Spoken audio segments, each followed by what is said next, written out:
Assalamu alaikum, урматтуу кыргыз калкым. Барыңыздарды кирип келе жаткан 2025 жаңы жылыңыздар менен куттуктайм.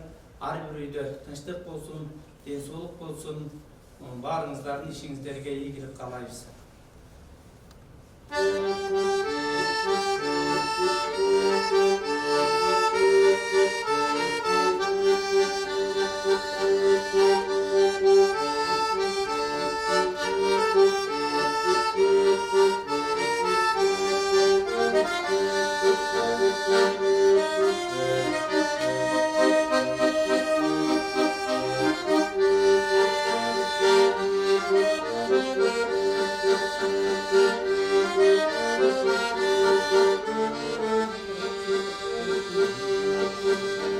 Sağalmap yaşır yazdım,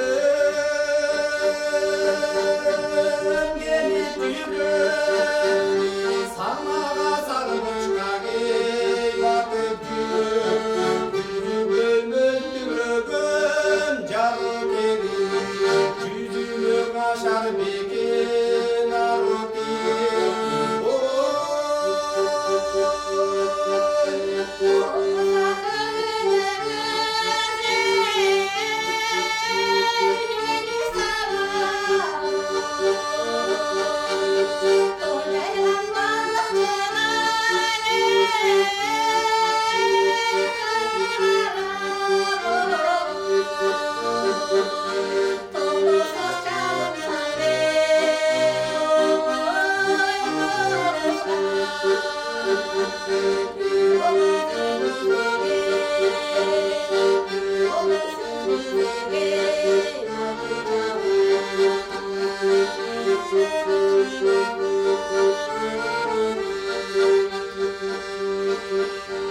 ömürdün ördü gezi, öpkün gezdir, öptörlü göz aydından göçkün gezdir, özüge çok taşladın, göçküylüğün, örükler gülün büyük tökün gezdir,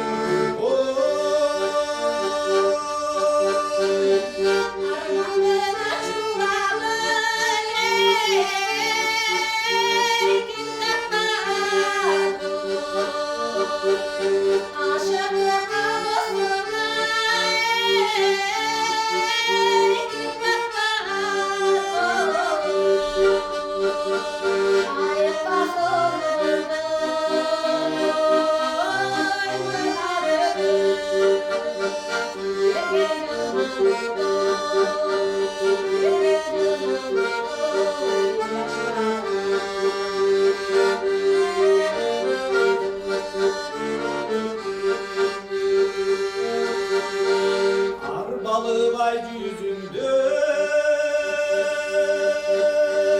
manda kaçan, ayrılbay telesimden tursan bassan, tuş algan